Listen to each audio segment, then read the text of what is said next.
창세기 50장 22절에서 26절 말씀하고 연관이 있습니다.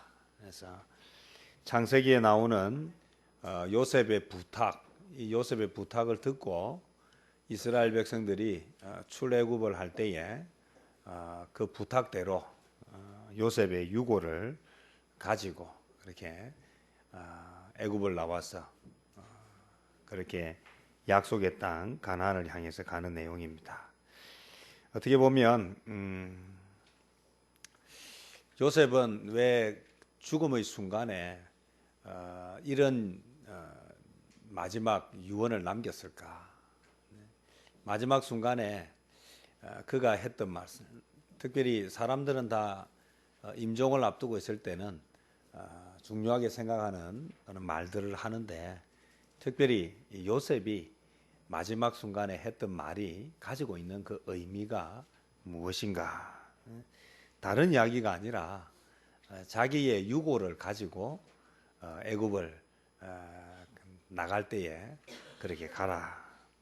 이것은 그의 그 마지막 유언 가운데에 그가 바라고 있는, 그가 기대하는 바가 숨겨져 있습니다. 요셉은 마지막 순간에도 그는 희망을 가지고 있었고, 그는 그 희망을 자기가 죽는 순간까지도 전하고, 또 그 희망을 자기의 희망에서 이제는 남겨진 후손들에게 희망이 되기를 바랬기 때문에 이런 이야기를 할 수 있었다. 그러면 어떻게 요셉이라고 하는 인물은 살아가면서 그렇게 희망을 가지고 살 수 있었고, 또 그 희망을 마지막 순간에까지도 붙잡을 수 있었는가? 우리가 이 요셉을 통해서 우리도 어떻게 하면 사는 동안에 희망과 또 미래에 대한 소망을 가지고 살면서 또 우리가 이것을 우리 다음 세대에게 넘겨줄 것인가? 이것을 배운다면 오늘 이 말씀이 우리에게 주는 교훈으로서는 충분할 것이다 생각합니다. 이 본문에 나오는 요셉은 어려운 상황 속에서도 꿈을 꾸는 인생이 되었습니다. 그래서 우리는 시련과 역경을 이겨내고 꿈을 이룬 사람으로 요셉을 자주 인용하고 또 자주 묵상합니다. 또 요셉을 묵상할 때마다 또 우리가 은혜를 받고 또 용기를 얻게 됩니다. 결국 꿈을 꾸는 인생이 될 수 있었던 거기에는 비법이 있습니다. 사람은 다 누구나 희망을 가지고 살아가기를 원하는데 그것은 그 방법을 알 때 가능한 일입니다. 요셉의 삶은 우리가 이미 잘 알고 있듯이 그는 태어나자 그를 낳아주었던 어머니가 일찍 세상을 뜨죠. 그래서 친어머니를 잃어버린, 어떻게 보면 좀 안타까운 상황에서 자랐습니다. 그래도 아버지 사랑이 특별해서 나름대로 불행하지 않다고 살았습니다. 그런데 그것이 또 화근이 되죠. 그래서 배다른 형제들의 미움을 받고 결국 어디로 팔려갑니까? 애굽으로 이렇게 팔려가게 되죠. 그래서 어릴 때에 남의 나라에 종으로 팔려가서 어린 시절을 보내죠. 이것은 보통 사람들이 겪지 않는 참 힘들고 험악한 세월입니다. 대부분의 사람들은 그런 상황 가운데서 자신의 삶을 포기하기가 쉬운데, 특이하게도 이 요셉은 그런 상황 가운데에서도 포기하지 않고 자신의 삶을 꿋꿋하게 이어갈 수 있었습니다. 참 놀라운 일이죠. 그리고는 그런 가운데에서도 자신의 그 상황을 오히려 역전시켜서 그곳에서 가장 높은 자리에 또 오르게 되는데, 또 억울한 누명을 쓰고 또 감옥까지 가는 이 인생은 또 요셉의 삶에 커다란 전환점을 불러옵니다. 사실 그 요셉의 인생이라고 하는 것은 어려서부터 청년이 되기까지 삶이 우리가 상상하기조차도 힘들고 어려운 그런 상황으로 늘 몰려가고 있었습니다. 그런데 그런 상황 가운데에서도 요셉은 늘 한결같이 꿈을 가지고 살았습니다. 그리고 애굽의 총리 대신이 되죠. 이후에 많은 세월이 흐르고 난 뒤에도 그는 마지막 순간에도 그는 그 꿈을 가지고 있었고 그 꿈을 남기고 또 전하면서 그렇게 생을 마감하게 됩니다. 한 사람이 태어나서 죽음을 맞이하는 순간까지 한결같이 이렇게 살기가 쉽지 않습니다. 우리 성경에 보면 위대한 하나님의 사람들도 마지막에 이렇게 또 하나님의 마음을 아프게 하는 부분들이 많이 있었습니다. 근데 요셉은 그렇지 않고 마지막까지도 고결하게 그렇게 살다가 그렇게 하나님 앞에 가는데 그때 남겼던 그 말이 그가 죽고 나서 뼈가 남았을 때에 이스라엘 백성들이 애굽의 노예 생활을 청산하고 떠나갈 때에 자기의 유고를 가지고 가라 이렇게 말할 수 있었던 것. 어떻게 요셉은 죽음의 순간에도 이렇게 희망, 이렇게 미래에 관해서 이렇게 확신할 수 있었을까? 우리가 이것을 배운다면 2014년 새해에도 우리가 이렇게 살아갈 수 있을 것입니다. 그래서 우리가 늘 새해에는 새로운 소망을 가지는데 오늘 이 말씀을 통해서 요셉이 가졌던 그 소망, 또 마지막 순간까지도 변치 않았던 그 희망, 이것이 우리에게도 있고 또 우리도 사는 동안에 하나님이 주신 꿈 안에서 행복하게 살지만 그런 마지막 순간에도 그 삶이 이어지는 그런 복된 성도들 되시기를 바랍니다. 간단하게 몇 가지만 좀 살펴보려고 하는데요. 요셉이 죽음 앞에서도 희망과 미래를 노래할 수 있었던 것은 그가 하나님의 약속을 믿었기 때문이다. 이렇게 말할 수 있습니다. 우리가 믿는 것은 무엇인가? 하나님의 약속을 믿습니다. 창세기 50장 24절에 보면 요셉이 그의 형제들에게 이렇게 이야기합니다. 나는 죽을 것이나 하나님이 당신들을 돌보시고 당신들을 이 땅에서 인도하여 내사 아브라함과 이삭과 야곱에게 맹세하신 땅에 이르게 하시리라 이렇게 말하고 있습니다.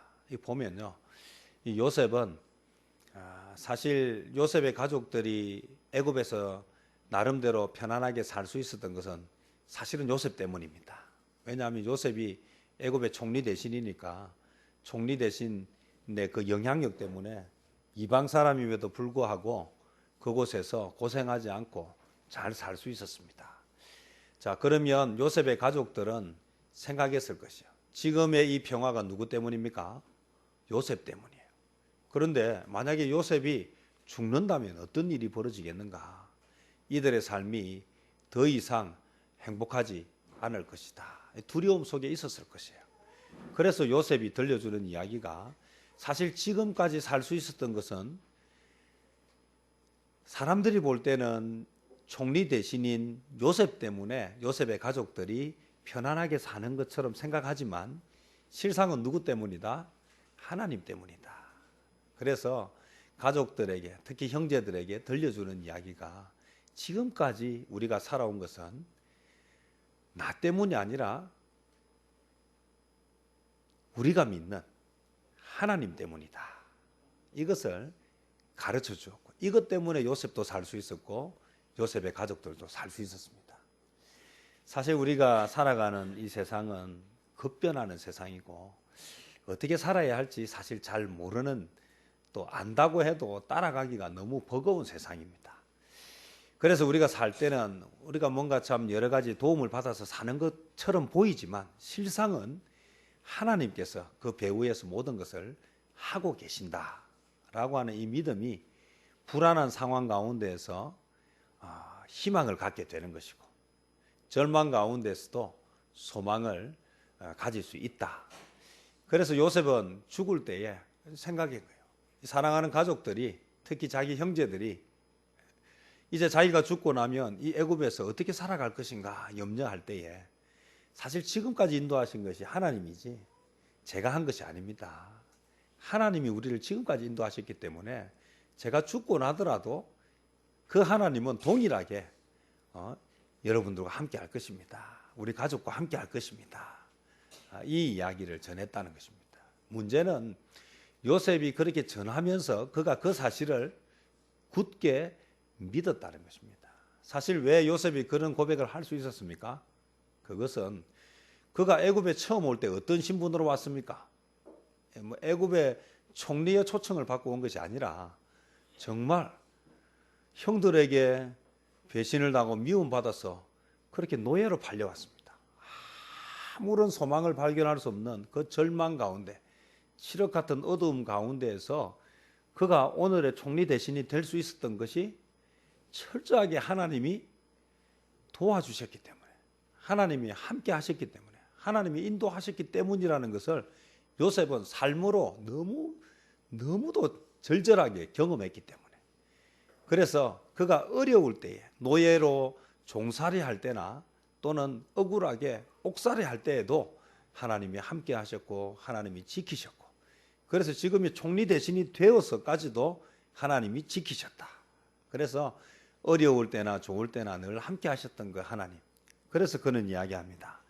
아브라함과 이삭과 야곱의 하나님, 아브라함과 함께 하셨던 그 하나님, 이삭과 함께 하셨던 그 하나님, 야곱과 함께 하셨던 그 하나님이 나와도 함께 하셨고 오늘 우리 가정에도 함께 하실 것이다.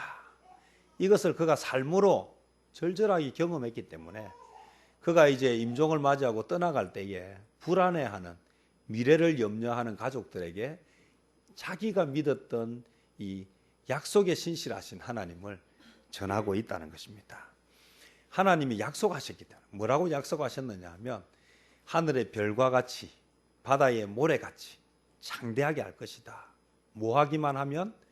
하나님을 잘 섬기기만 하면, 하나님을 믿기만 하면 하나님께서 지켜주실 것이다 라고 하는 이 약속을 믿었기 때문에, 그래서 요셉은 마지막 때에 지금까지는 그래도 하나님을 믿고 하나님 안에서 사는, 또 자기가 있고 또 주변에 사람들이 있었지만 이 요셉의 마음에는 이 불안해하는 형들에게 들려줄 이야기는 내가 우리 가정을 지킨 것이 아니라, 애굽의 총리 대신이라고 하는 이 지위가 우리를 지켜준 것이 아니라 내가 믿었던, 우리가 믿었던 하나님이 지켜주셨다. 그래서 내가 떠나간다고 해서 달라질 것이 없다. 결국 나를 지켜주셨던 하나님, 우리의 조상들 아브라함과 이삭과 야곱을 지켜주셨던 그 하나님이 동일하게 오늘 여러분들을 지켜줄 것이다. 그러니 염려하지 말고 하나님만 바라고 그렇게 나아가라. 그런 이야기를 들려주었다는 것입니다. 오늘 창세기 15장 16절에 보면 내 자손은 4대 만에 이 땅으로 돌아오리니 이는 아모리 족속에 죄악이 아직 가득하지 아니함이라 하시더니, 결국 돌아오게 하실 것이라고 하는 약속, 이 약속을 그는 믿었기 때문에 지금 이곳이 그들이 영원히 거할 곳이 아니라 약속의 땅이 있다는 것입니다. 비록 종살이를 하고 힘든 세월을 보낼 때든지, 또 어떤 때는 억울하게 옥살이를 하고 있을 때든지, 아니면 총리 대신이라고 하는 그 배경을 덧입고 좀 편안하게 살고 있을 때든지, 중요한 것은 어떻게 살고 있느냐가 중요한 것이 아니라 그곳이 계속해서 머물 곳이 아니라는 것을, 결국 하나님께서 약속하신 그 젖과 꿀이 흐르는 가나안 땅, 그곳에 가야 거기가 마지막 종착역이 된다는 것을 가르쳐주고 있습니다. 그래서 히브리서 11장 22절에 보면 믿음으로 요셉은 임종시에 이스라엘 자손들이 떠날 것을 말하고 또 자기 뼈를 위하여 명하였다. 이것은 여기가 좋은 곳이든 또 그렇지 못한 힘든 곳이든 중요한 것은 여기가 영원히 머물 곳이 아니라 여기는 떠나갈 곳이다. 이것을 잊지 말라는 것입니다. 그래서 아무리 좋은 것도 떠나야 되고요, 아무리 힘든 것도 떠날 때가 있다라고 하는 것은 우리가 살아가면서 어디에 마음을 두어야 할지를 보여주는, 그래서 요셉의 모든 행동이나 요셉의 말은 하나님의 약속을 믿고 살았습니다. 그래서 힘들 때에도 하나님의 약속을 믿었고, 또 살기가 좀 편해졌을 때도 하나님의 약속을 믿었고, 그래서 그 약속을 믿는 그 믿음을 자기 후손들에게 전달하고 싶었다는 것입니다. 그러나 이 믿음 때문에 요셉은 죽음을 앞에 두고도 두려워하거나 염려하지 않고 편안하게 그렇게 임종을 맞이할 수 있었고, 오히려 후손들에게 들려줄 이야기가 있었다는 것입니다. 오늘 사람은 누구나 한번 태어나면 한 번은 주님 앞에 갑니다. 무엇을 믿고 사느냐? 오늘 요셉처럼 하나님의 약속을 믿고 살아가는 그런 사람은 우리 앞에 어떤 상황에 변화가 있어도 늘 희망을 놓지 않고 또 미래에 대한 부정적인 생각을 하지 않고 달려갈 수 있을 것입니다. 또 요셉이 죽음 앞에서도 희망과 미래를 노래할 수 있었던 것은 그가 항상 하나님을 인정하는 사람이었기 때문입니다. 오늘 우리가 읽은 19절 중간에 보면요, 이런 내용이 나옵니다. 하나님이 반드시 너희를 찾아오시리니, 하나님이 반드시 너희를 찾아오시리니 너희는 내 유고를 여기서 가지고 나가라. 그래서 그는 하나님이 늘 찾아오시고 하나님이 늘 함께 하신다는 사실을 인정했습니다. 그는 어떤 상황에서도 하나님의 존재를 부정하지 않았습니다. 그가 어려운 세월을 보낼 때에도, 그가 애굽의 종살이를 왔을 때에도 그가 내가 왜 이렇게 됐는가 하면서 하나님을 원망하지 않았습니다. 그것을 우리가 어떻게 알 수 있느냐 하면 그 보디발의 아내가 유혹하지 않습니까?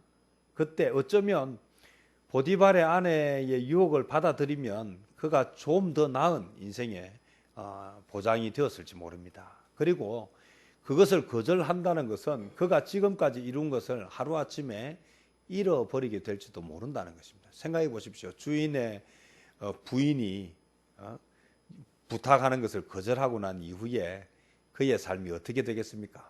우리가 조금만 상상해 봐도 그가 지금까지 고생해서 이룬 것들을 하루아침에 잊어버릴 수 있는 그런 상황임에도 불구하고 그가 한 말은 무엇입니까? 아무도 보지 않지만 하나님이 보고 계시는데 내가 어떻게 범죄할 수 있겠습니까? 이것은 그가 종살이 하면서 그가 어떤 마음으로 그곳에서 생활했는지를 단적으로 보여주는 것입니다. 그뿐만이 아니지 않습니까? 억울하게 감옥에 들어갔을 때에도 그는 인생을 절망하거나 포기하지 않고 하나님을 바라보고 살았습니다. 그래서 술 관원장 또 떡 맡은 관원장이 왔을 때에 그가 이렇게 설명해 주지 않습니까?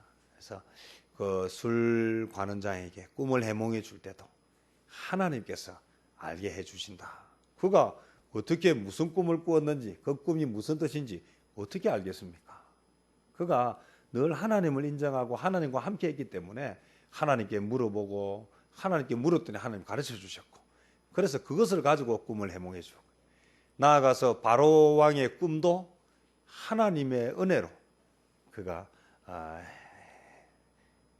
꿈을 해석해 줄 수 있었습니다. 이렇듯 그는 철저하게 하나님을 인정하고 하나님과 함께하는 삶을 살았다는 것입니다. 하나님과 함께하는 사람은 죽음을 맞이하는 모습도 아름답고 평안합니다. 우리가 생각할 때는 죽음이라고 하는 건 참 두려운 것입니다.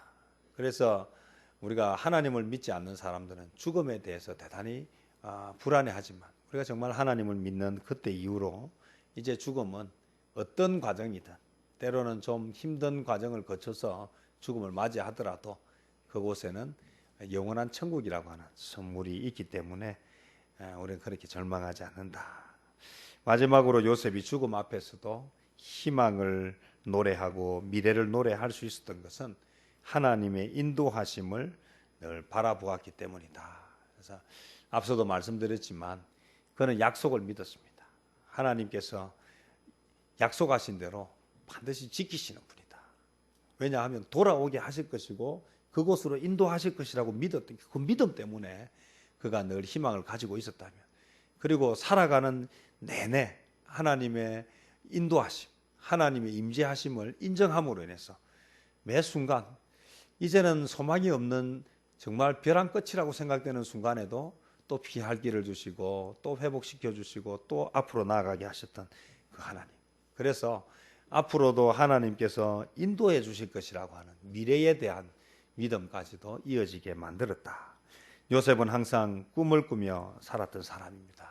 요셉은 환경이 그를 이끌어 가도록 두지 않았습니다. 그는 환경에 의해서 그의 생각이 흔들리지 아니하고 환경은 변해도 자기 자신은 하나님 앞에서 꿋꿋하게 자기 자신을 지켰습니다. 그래서 우리는 장애물이 오면 걸려 넘어지고 장애물이 오면 뒤로 물러나지만 하나님의 인도하심을 믿는 사람들은 장애물을 뛰어넘고 장애물을 극복하게 된다. 요셉의 인생에 수많은 장애들이 있었습니다. 수많은 어려움들이 있었습니다. 그럼에도 불구하고 그가 넘어지지 않을 수 있었던 것은 그가 하나님의 인도하심을 믿었기 때문이다. 2014년 새해에 우리에게 들려지는 여러 가지 이야기들은 그다지 희망적이지 않습니다. 언제는 장밋빛 전망을 할 수 있었는가. 그러나 시대가 이제 흘러오면서 지금은 대단히 우울한 이야기들을 많이 합니다. 그리고 미래에 관해서 이제 미래학자들의 이야기를 들을 때에 정말 지금 한국의 미래는 이제 어쩌면 이대로 가다가는 정말 어떤 변화를 주지 않으면 이대로 가다가는 한국이 대단히 어려워질 것이다. 이런 이야기들을 통계를 가지고 근거를 가지고 많은 이야기들을 합니다. 그래서 한국 교회의 미래도 생각해 보면 참 어둡고요. 또 우리나라의 미래도 지금 그리 밝지만은 않아요. 그래서 일본이라고 하는 나라가 얼마나 부유하고 잘 나가는 나라였습니까? 한 20, 30년 전에만 해도 우리나라 사람들이 가장 닮고 싶었던 나라가 일본이었습니다. 그리고 하다못해 전자제품만 해도 그래서 외국에 나갔다가 들어올 때 꼭 들고 들어오라고 부탁하는 게 있었지 않습니까? 무슨 밥솥입니까? 코끼리 밥솥. 근데 지금 일본 갔다 오면서 코끼리 밥솥 들고 오라고 이야기하는 사람이 있습니까? 없지 않습니까? 지금은 전 세계에서 제일 좋은 밥솥이 어디입니까? 우리나라 쿠쿠. TV도 마찬가지입니다. 제가 전에도 한번 말씀드렸지만요. 제가 92년도에 그때 필리핀에 처음 나갔을 때요. 그때는 면세점에 갔을 때요. 삼성, LG 이런 거는요. 면세점에서도 제일 하품이었습니다. 제일 하품이었고 제일 쌌습니다. 그런데요. 한 5, 6년쯤 지나서 제가 다시 들어갔더니요. 우리나라 제품이요. 중간 레벨에 가 있더라고요.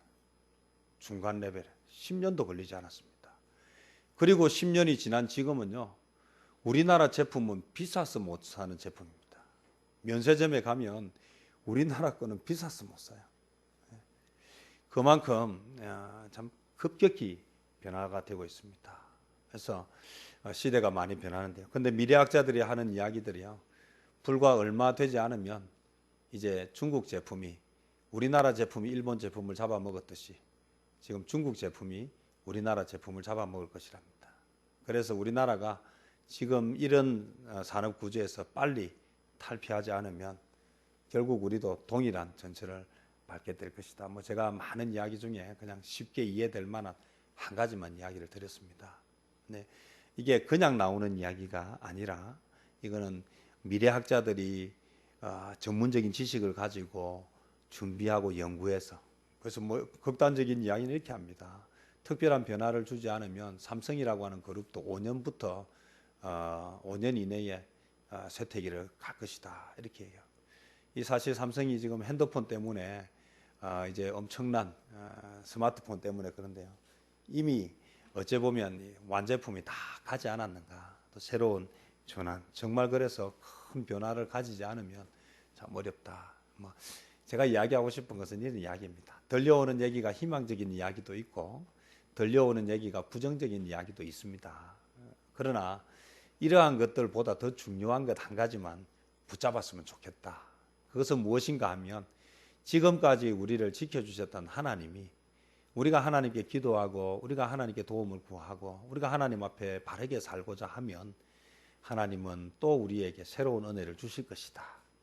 2014년 한 해 우리가 좀 바라보고 우리가 좀 살아야 할 것은 요셉처럼 좀 하나님의 약속을 좀 믿고 또 요셉처럼 좀 하나님과 동행하고 그리고 하나님이 함께 하시고 인도하실 것이라고 하는 이 믿음을 가지고 그렇게 2014년 한 해도 좀 보내시고 그래서 우리가 적어도 한 해를 마감할 때에 좀 하나님께 감사하고 하나님의 은혜를 그렇게 증거하는 저희들이 되시기를 바랍니다.